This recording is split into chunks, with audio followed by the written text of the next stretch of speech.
And they describe it in the following way: from the first sun to the following first star. And it's really funny to see it on some contract, for example.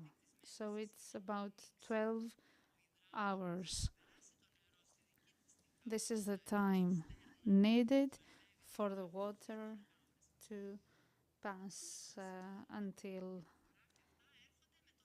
it reaches the field. So there are rules for the rights of the field to water, and the rights remain part of the field, not they don't belong to the owner.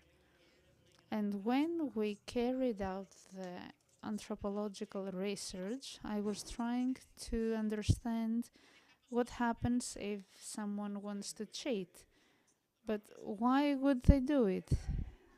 It doesn't make any sense, since it's so wonderfully functioning. And we have all this ecosystem which has a technological infrastructure that needs to be maintained, and this is why everyone shares the works that need to be carried out for the system to work properly. And an artist who is also an architect depicted this system in a video in the central square in much more detail than I did today, so it became known to the citizens of Sifnus, and they didn't know that it was something common in the history of humanity, but it helped awake us towards this responsibility we have with water that is been facing a crisis in the area of Cyclades. And we have this counter which shows how much water is there in the big deposits here in Sifnos. But this water in the summer, because in the winter we have 2,700 people and 30,000 people in the summer, this the level of water decreases, and this is why it is important to awake this collective memory that has been cracked because there are no people who want to take care of these fields. We are living in a different era now, and this was the sculpture. These are the artists: Alexandros Vaitsos, Carlos Loperena, Baideka Architecture, because we wanted to raise awareness and talk about the kind of development we need and towards which direction. Of course, there are some questions of every place that needs to open up to contemporary reality, and everyone participated in the discussion and the conversation. People from Athens, schools. Uh, for us in Sifnos, Athenians are foreigners. Athenians consider the French, for example, foreigners. So every place has a different opinion about who is a foreigner and who isn't. We have, of course, the municipality, the universities, the region, and all other regulatory mechanisms will affect the direction of development of safeness, and we have made up a term regarding the capacity according to which someone can build. In the case of safeness, as you might know, you should ask how much water you need to consume, how many buildings can you create, how many Airbnbs should be there. So we need to find the capacity and have all these communities participate in the dialogue so that we can find a common solution for the problems that are brought by the development. And of course, I am in favor of the development, but towards which direction? This is all for now. I don't know, Iraklis, to which direction should we go? Well, thank you very much for this presentation, Amalia. Let me take you back to the beginning of this whole discussion when we first came up with the idea of participating with our support as Onassis Foundation to the organizing of these TechFuse events, and we really hope that it becomes a constant. So you asked, what are we going to talk to the people of Ioannina about the water in Sifnos? But the truth is that behind all of this, there is a methodology and high innovation. So what we tried to do as Onassis Foundation here in Ioannina a couple of years ago, Miss Aphroditi Panagiotakou, the Director of Culture, together with Mr. Theodoropoulos, Deputy Manager, and Vasilis Panagiotakopoulos, Director of Production, and of course there are so many more people to mention.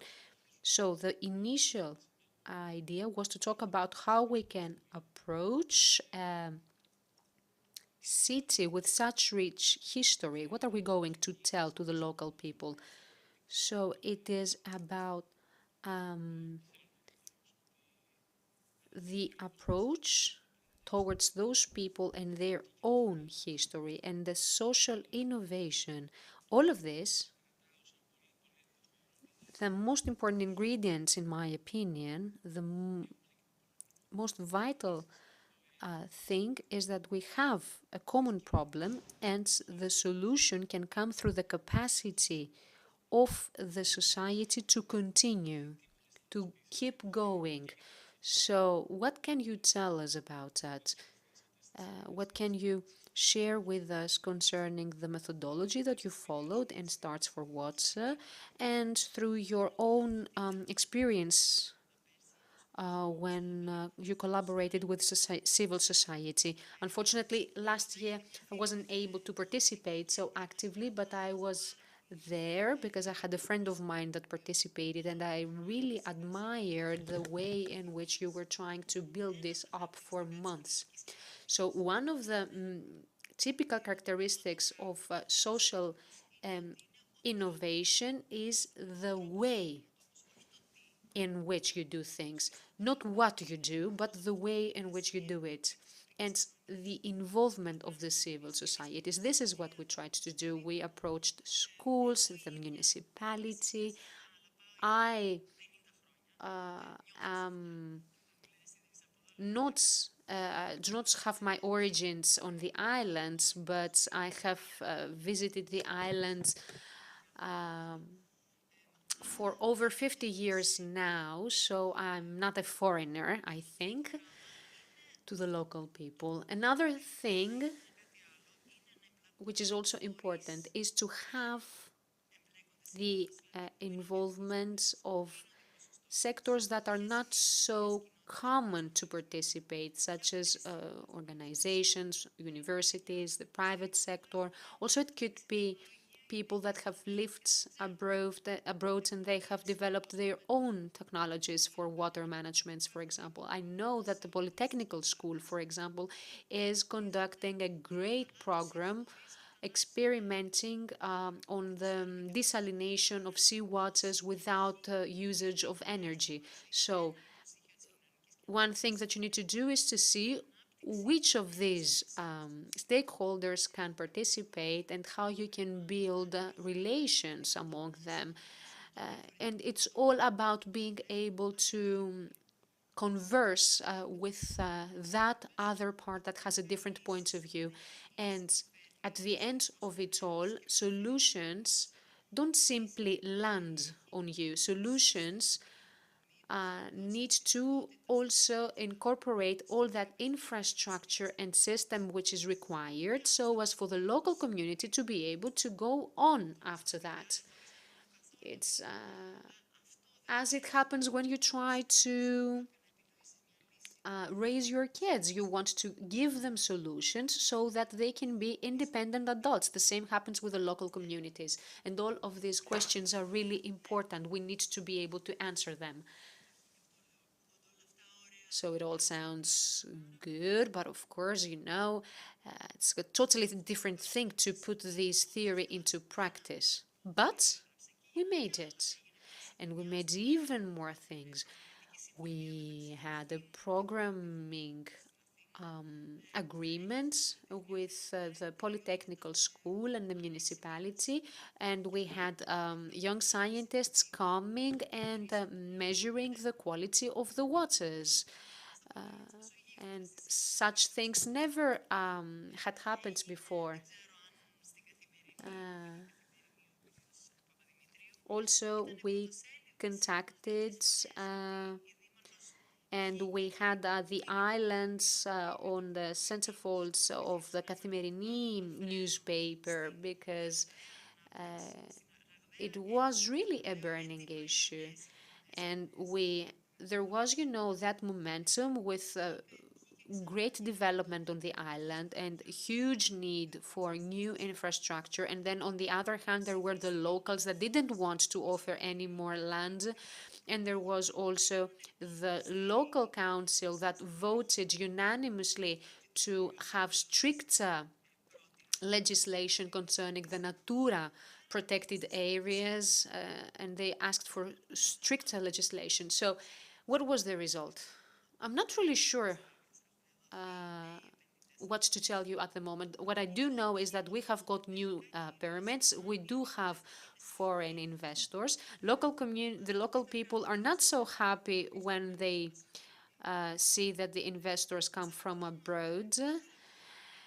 Also, they tend to disagree and fight a lot about things that you're not really sure what to say. Some people don't want the gardens, others don't want the pools, others don't want um, caved houses. So, well, what I'm trying to tell you is that, of course, there can be huge disagreements. And this disagreement can actually justify any lack of speed when it comes to decision making, but we need to keep trying. Well,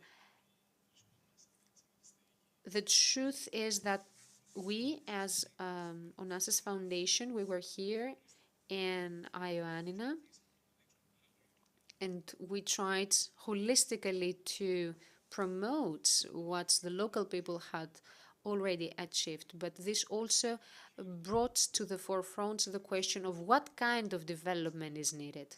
What do the local people need and want? What is the role of the university, of the private sector, the local businesses, and the organizations?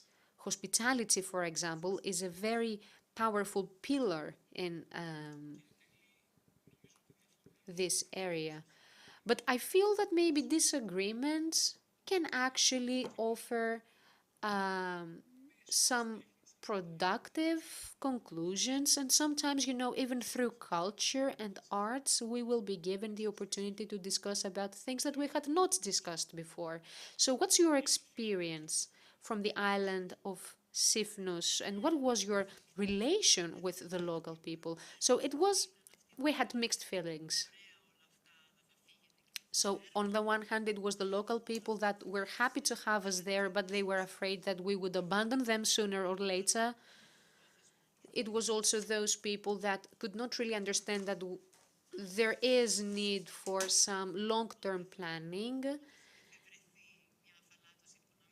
Uh, and there were so many issues, of course. Yes, disagreement can trigger dialogue, of course, and at least everybody had the chance to express themselves. But the truth is that there is a deficit in long term planning. At the same time, there's also something else which is positive, uh, that idea of being able to estimate and measure with precision of how much this land can stand and whether we need to stop or not. I'm talking about the capacity, the load bearing capacity that we need to adopt. Those places are places that would be ideal for young people, young couples, new families. It's an ideal place for good hospitals and good infrastructure. This is actually the very idea of a digital nomads, to be able to live in the periphery in a smaller place, to be part of a smaller community, but with good infrastructure. Well, I think that we have been rather sharp with our timing. Thank you so much for that minor change for that change that I have asked for in the schedule, because I need to catch my flight. Thank you so much for this.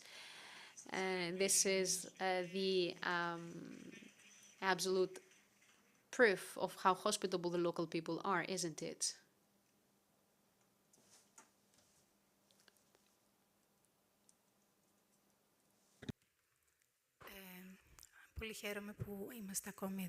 Well, thank you very much, everyone, for being here. I'm so happy to see you. We will continue with the following panel, and we will be talking about the impacts of technology on society, a rather different topic of discussion to what we have talked about so far. So I want to give the floor to Ms. Elsa Exarchou, the owner of Mikro Papigo 1500 and CEO of Branding Greece, and also to Mr. Epaminondas Christofilopoulos, who is the head of UNESCO, chair of Futures Research, fourth, and president of Momus.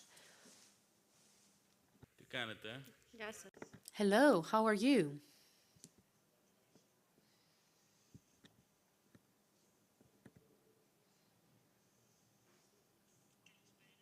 Good evening. I can understand that you are already getting a bit tired.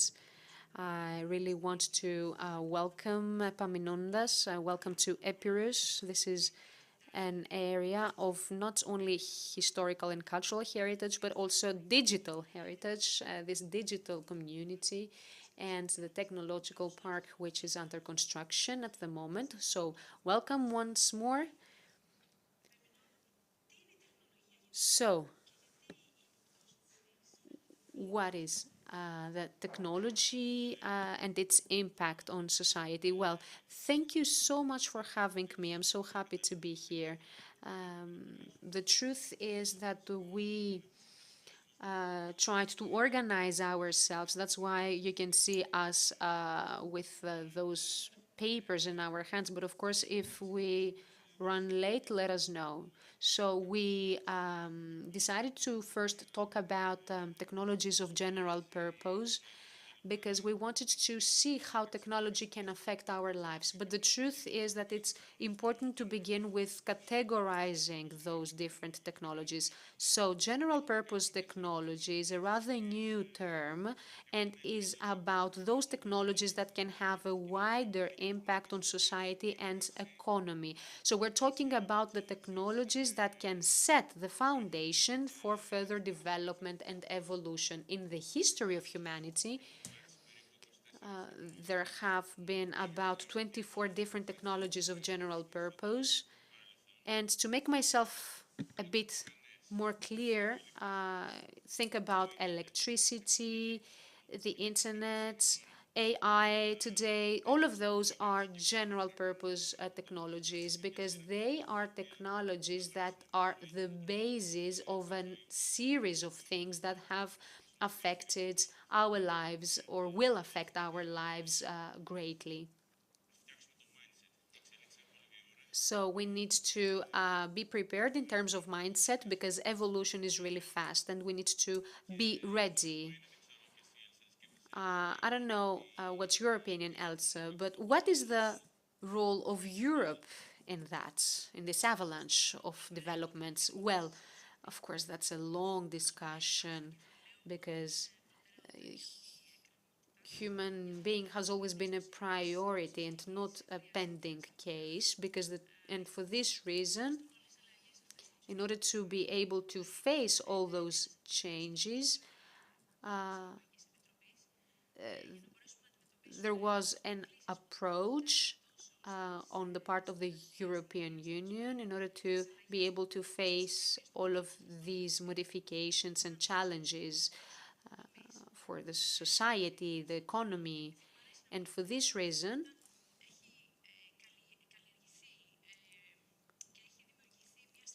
a strategy was created, a strategy of European data. And in this strategy, all the organizations that can collaborate,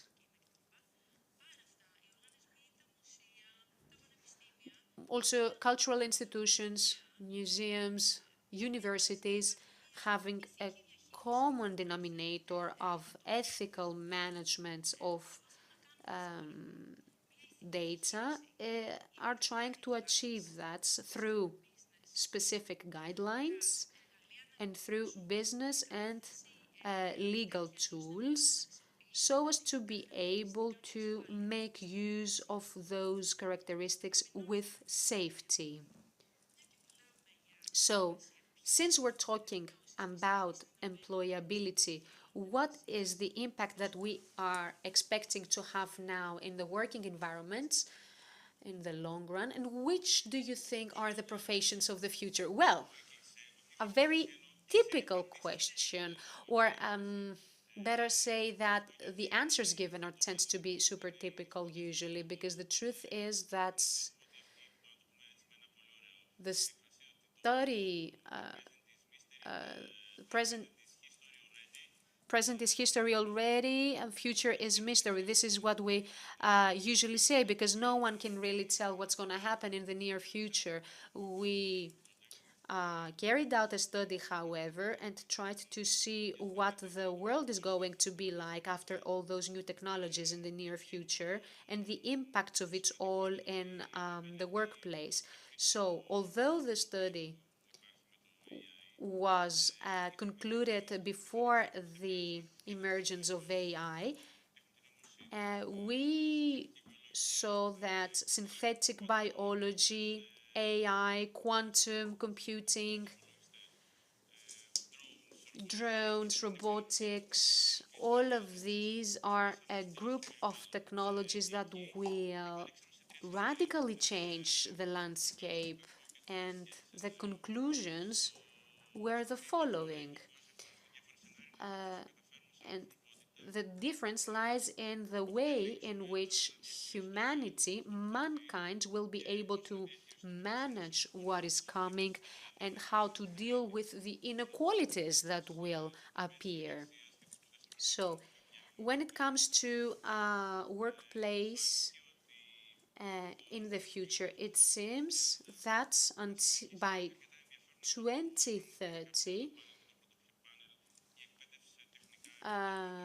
people will be interested in the technical professions and in the soft skills. But from that point on, these will not be that important anymore.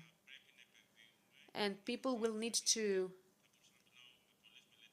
invest. Probably it's already obvious. So we need to invest more in soft skills. It was mentioned in the first panel also. IBM, the Value Institute that carries out those studies every year, it has already shown that during the past 3 years,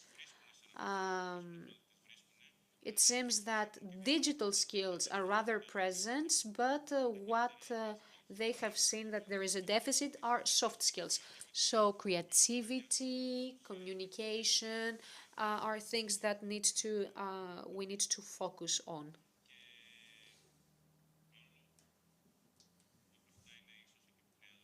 And at the same time, of course, there's going to be this huge modification that will be brought about by AI. Well, the truth is that technology always had an impact on the way that people lived or worked. Αν καταλάβουμε ότι αγκαλιάζοντας όλο αυτό, μπορούμε να οδηγήσουμε καλύτερα αποτελέσματα, θα είναι. So if we embrace it all, this will be very positive for the mankind as a whole, in my opinion. But there are two questions here. First one is whether humans need to play an even more active role in the control of technology. And the second part of the question is that to realize that technology and AI can take us even further away in terms of creativity.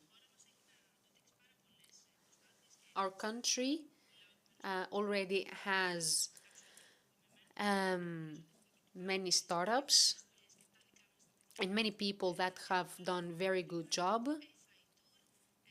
FI Tour also, another startup that went to Valencia and they created an amazing project.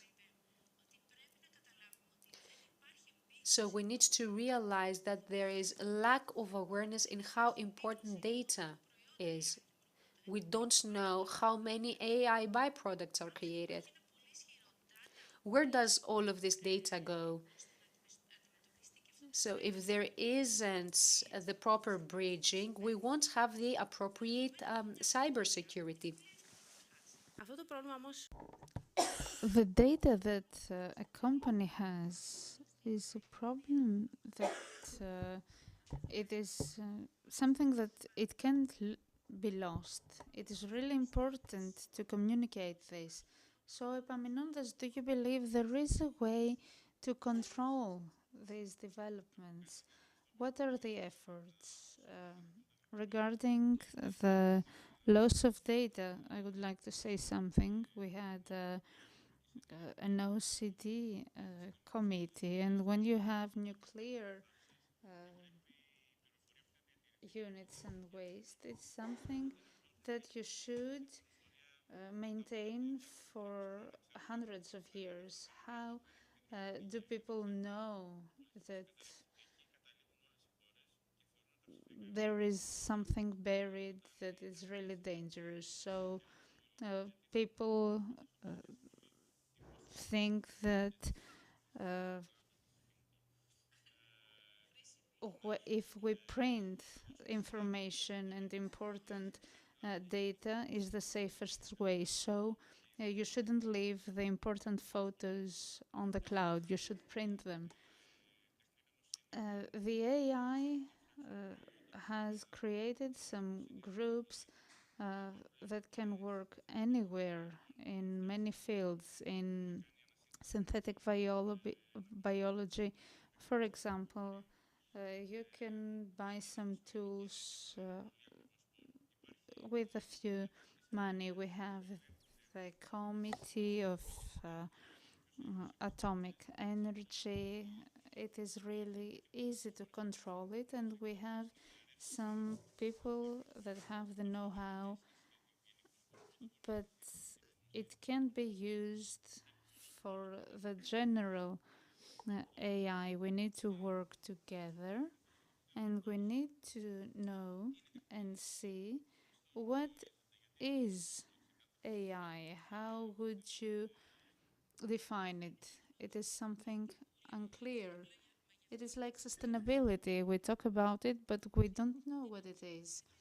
The AI has been in primitive stages in our life with the use of the algorithms. When we enter the social media, we see our preferences in content, in services that come to us in many forms. The AI essentially is the first kind of technology created by people, but that makes decisions by itself.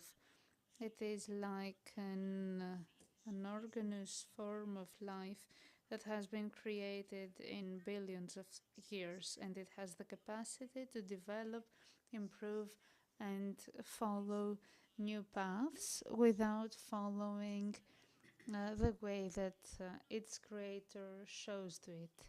Nonetheless, in the last 2 years, with new technologies, we see many applications like Chat GTP, and we talk about the impact of AI.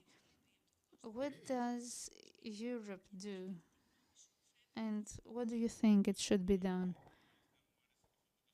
And I liked what you said, that it's a technology that has its own intelligence, and this is the important thing, because Europe is making some efforts, but no one knows what the development will be. In the scenarios we have been doing, is that the one where we survive, but in the next few years is a general AI. We will have some uh, equipment with much stronger abilities, and then our biggest fear will be the super artificial intelligence, and we will recognize the rights of an algorithm at the time when the algorithm goes to court to reivindicate their rights. EU AI Act is a really good framework. However, in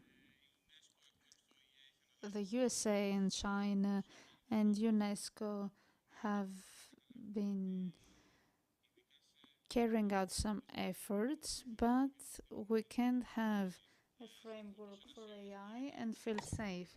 We saw what happened with coronavirus, and there have been other incidents in laboratories, and the same works with an algorithm. What took place in Europe is a good step, but it's not enough. We should reach a global level. Another problem is that it is really short term. It regards the stage we are now. We can't see what is going to happen with the general artificial intelligence, and we will be running behind the developments. And the third and most important part does not only have to do with AI. We should build a framework, not only thinking about the present generation, but thinking that it has an impact on the future generations as well, and think about the long terminism, thinking about what is going to happen in the future. And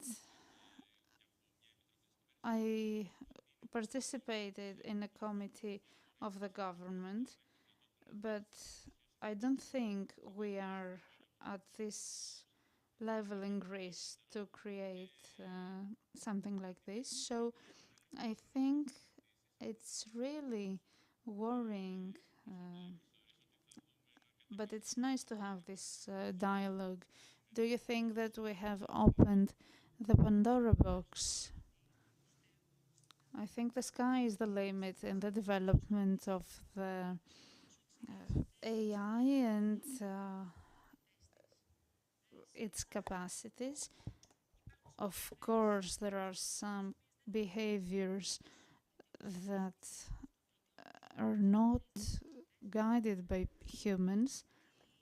I think that a momentum will be the point when there will be no moral restrictions in artificial intelligence, because there is no sentiment, no emotions, and it will infringe the rules and the principles of humanity.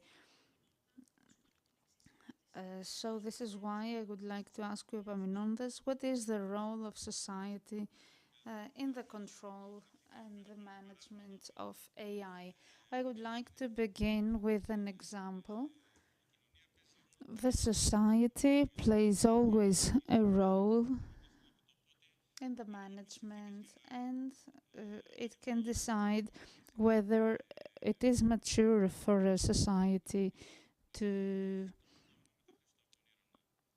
improve. When Aaron made up the steam machine, nobody was interested. Uh, thousand thousands of years ago, it took some centuries to see the perspectives of his invention. So the society plays this role as well, but it has the role of controlling, of course, and it has to do with how we understand technology. We should talk about a different way of controlling, and we couldn't move on in the same way. We should demand an essential framework, and on the other hand, the situation will be really peculiar. I think so too. We all hope that in the future we will live in a society run by models based in AI. Epaminondas, thank you very much. It has been a great pleasure, and thank you very much. We are on time. Ευχαριστούμε. Ένας πάσαρα και... Ακούγομαι. Ωραία, πάρα Very well, a great dialogue, and we have reached at the final panel. We will remain at the field of AI. We would like to see how it transforms our lives. We will welcome Mr. Tassos Koutlas, a co-founder of C. Ioannina, who will discuss about AI, and the Chair of Education, Innovation and Entrepreneurship Committee, and Ms.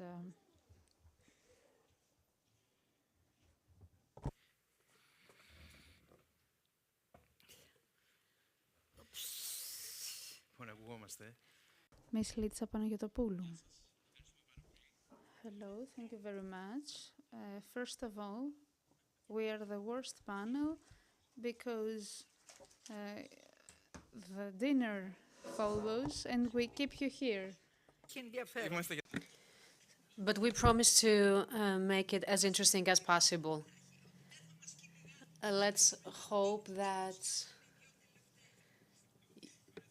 we won't exhaust you. We will try to be as brief as possible. So, the biggest topic of discussion this year in Davos was about artificial intelligence. And one of the most central conclusions was that AI is here to stay, and this is only the beginning. We still have a long way to go. So today, here, we will be talking about AI from three different aspects. So my question, Lita, is how do you feel that businesses are affected by that? So first of all, congratulations. It's not the first time for me to be here in the city of Ioannina. I have also worked together with the University of Ioannina, and you should really take great pride in that, because there's also a gallery in there with the first medical tools used by Hippocrates, and special sector with all the holy figures of the Greek tradition that were also doctors. So it's a great honor and a great pleasure for me to be here. So yes, truth is that AI has been here since 1943, so it's not something really groundbreaking, but the truth is that it was baby steps only for AI back then. Today things have changed a lot, for the very mere reason that, first of all, we have got all of these technologies nowadays, all of these machines and algorithms, and the ways, of course, in which we can have access to so much data, and through data analytics, we can make all possible combinations. Of course, it's not what we have now that we need to be concerned about, but what is to come, because changes will be huge. Now, at the moment, one of these developments is the creation of a new hardware that will be able to deal with greater processing of algorithms. Previous panels focused a lot on that as well. Businesses, whether they are SMEs that were immensely developed lately, or even if it comes to bigger businesses, they need to really understand and realize certain things. Employees seem to be afraid that they will lose our jobs because of AI. Am I moving too fast? Probably. Well, don't worry. Don't worry. This audience is here for us. So you can elaborate as much as you want. So, but before we move to this thing about the employees, concerning businesses, do you probably think that today businesses need to turn towards AI, or do they still have some time? No, they haven't got any time left. Time is up. January was the month that I participated in a discussion with one of the biggest partners of ours that we have in Greece, and I talked to them about all those AI issues.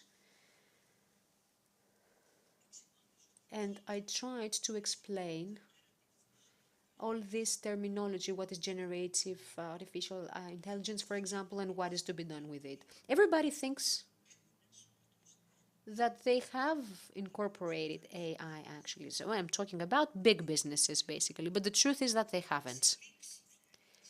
Probably they have developed certain of their systems. Probably there is some evolution, there is some assimilation to a certain degree, but time is up, as I say. It's because at the same time, the state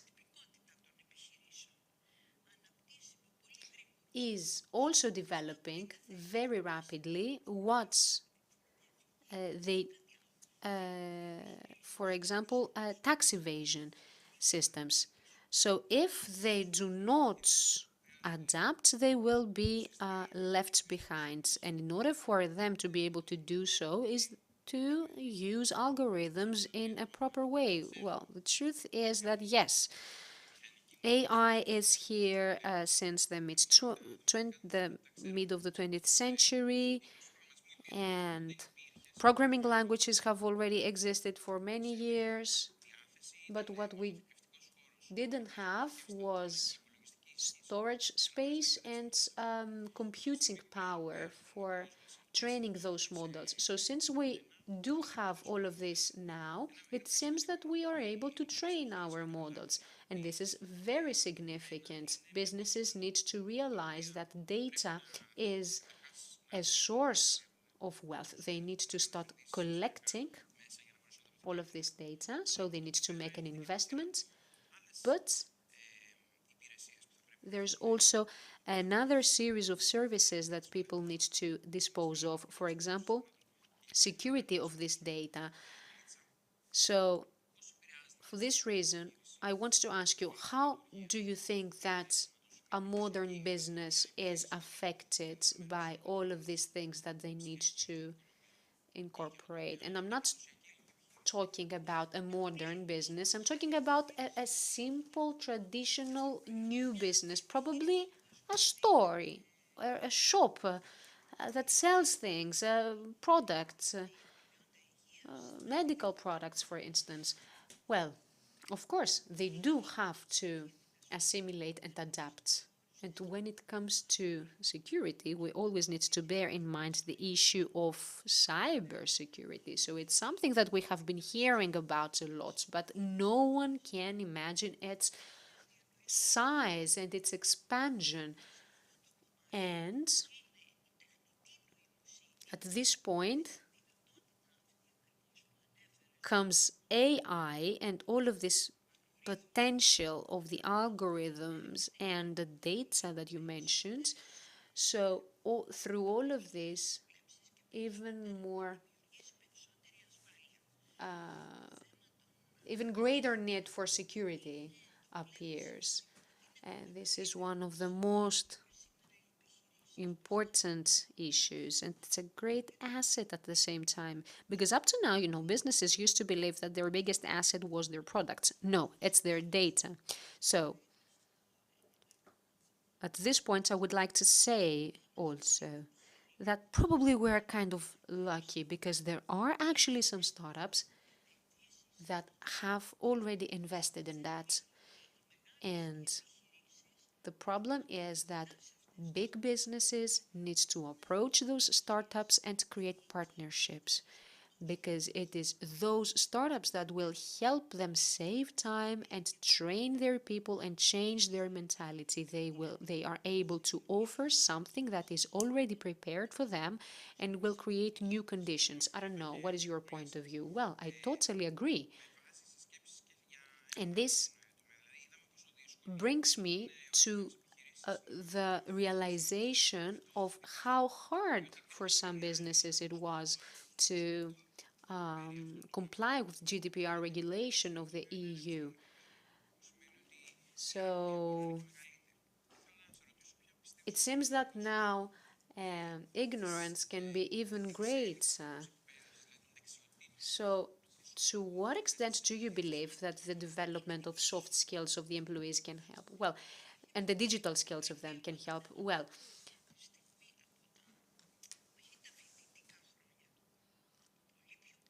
when people are very young already, they need to have a different system of education. So if possible, I would say that all of this needs to be introduced in the school curricula, in primary schools already, because it's not easy. When we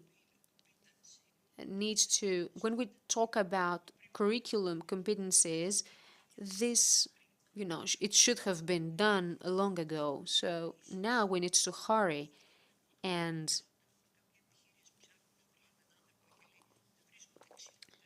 You know, it's rather common to hear businessmen complaining about the deficit of skills among job seekers. But this is not really the case, because the truth is that sometimes they are asking for things which are extremely specified. So here we need also the contribution of the universities to bridge the gap. But businesses themselves as well have to train their own CEOs, their own managers, their own people. It can be a small business or a big one with many stakeholders, and they themselves had to first realize that they have to offer training to their people and to have to explain to them that they don't have to be afraid of losing their job because of AI. People have to understand that, and that's what I wanted to mention previously as well. People need to realize that robots, yes, will exist, but they will take over mundane jobs. For instance, if in a production chain someone needed to QC the bottles, for example, this would be a very boring job for a human being. There is no aspiration in that. So a robot can do it, but what can be created, and let's not let's not forget that this should be created for the employees of a business, because the employees are the biggest capital for a business. And of course, apart from this fear of being turned obsolete and replaced by a robot, there's also that worry of a young person who is aiming to go out in the labor market. So how are they going to be able to cope if they haven't got proper knowledge of all this? Yes, exactly. And the truth is that now we have access to a lot of tools for self-training, but it's not enough. Businesses also need to have a role, and training centers have to be created. And it's not only for the youngs, it's not only for the new employees, it's also for the already working people. We need to keep them updated.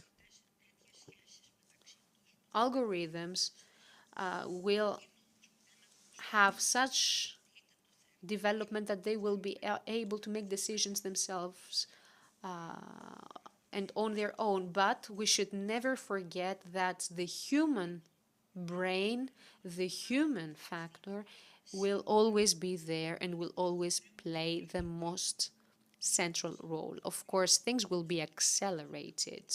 This is what technology offers. We humans cannot store so much data.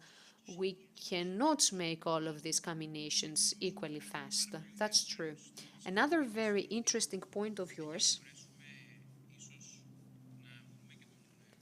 was the fact that probably if we want to make up for the lost time, we need to approach younger generations and to have a new education system in the primary and secondary education, and have some parts of the curricula changed so as to include all of these technologies. But also we probably need to help kids understand what good use of these tools is, because at the moment there are all of those tools, but probably the wider audience, the people, common people, do not understand what's the best use of them. I want to say something. It may sound provocative, but the first people that I think that need to be trained are parents.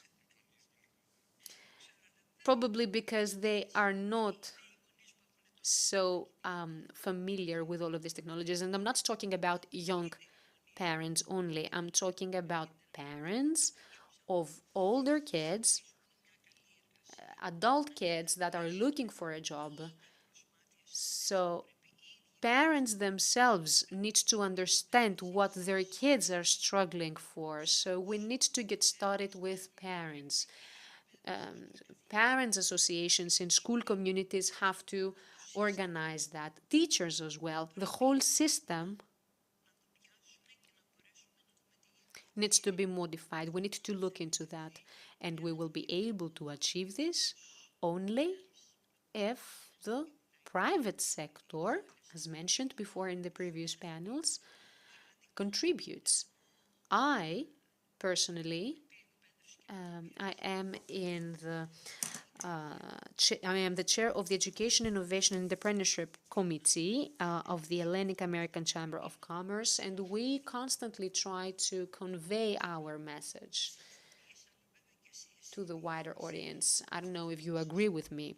I really hope that you already have got all of this knowledge. Yes, I do have some knowledge, but I also have a 9-year-old son who is moving much faster than what I do. And yes, this is absolutely true. It's really amazing how young parents haven't got any access whatsoever on information about what is allowed and what is not for such young kids. And this is really impressive. Okay, I have a PhD in mechanic education, and these concepts are not new to me, but the truth is that at the moment there is a dissemination of those models, and we can have the production of original content.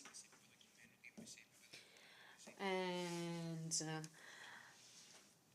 this can be either in a video form or a text, but I have seen people adopting technology without limits. They never step back and use their critical thinking to see what is really happening.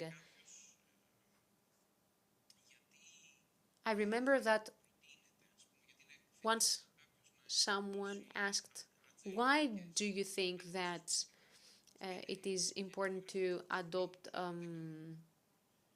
code developments? And ChatGPT offered 10 answers. 9 of them were absolutely correct, but the 10th was absolutely incorrect. I had the knowledge to distinguish that. But what I'm trying to say is that within the next few years, we will be already working with material that has been generated by ChatGPT, and I am very afraid that we will lose the capacity to use our critical thinking and see what is true and what is not. Well, no offense, but this is simply something trendy which is happening. But, and everybody's talking about that. So it is really hype at the moment, isn't it? And probably thanks to this, thanks to the fact that everybody's talking about AI and ChatGPT, we will step forward really quickly. But on the other hand, we have not comprehended the dangers, of course. It is necessary for businesses, of course. It needs to exist, but it entails some risks as well. Because if people do not, and businesses do not realize what they can take advantage of not or not, it's not appropriate for all businesses, you know. It depends on the sector. It depends what they do, what they sell. But, of course, they can have some benefit, but they need constant training at the same time. And this should begin from the CEO or the chair and can go down until the salespeople and the cashiers, for example. Also, it's necessary to understand that it has to be an open strategy for all employees And everybody should have access to this knowledge and build on their own self-esteem and confidence, and believe in themselves and see that they can improve and they can learn even more and develop and contribute also to the enhancement of the business. Well, thank you very much, Litsa. So,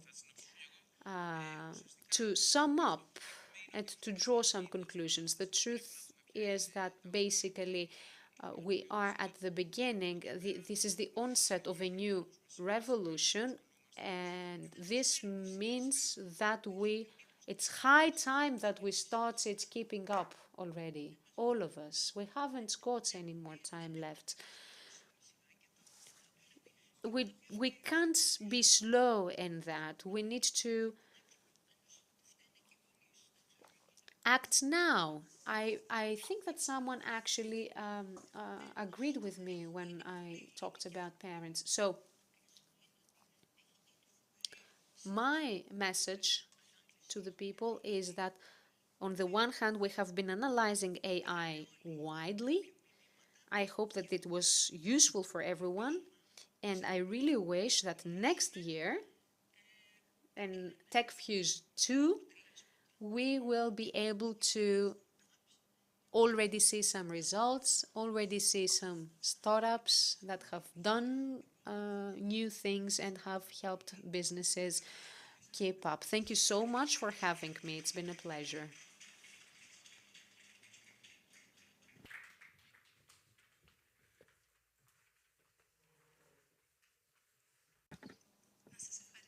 Well, thank you very much, everybody, for staying until late with us. Tomorrow morning, we will get started at 9:30, and we are going to have some very interesting panels. And this is all by C. Ioannina, the digital nomads, this beautiful community of Ioannina. And I am a member of it myself, and I know it from the inside. So thank you very much, everyone.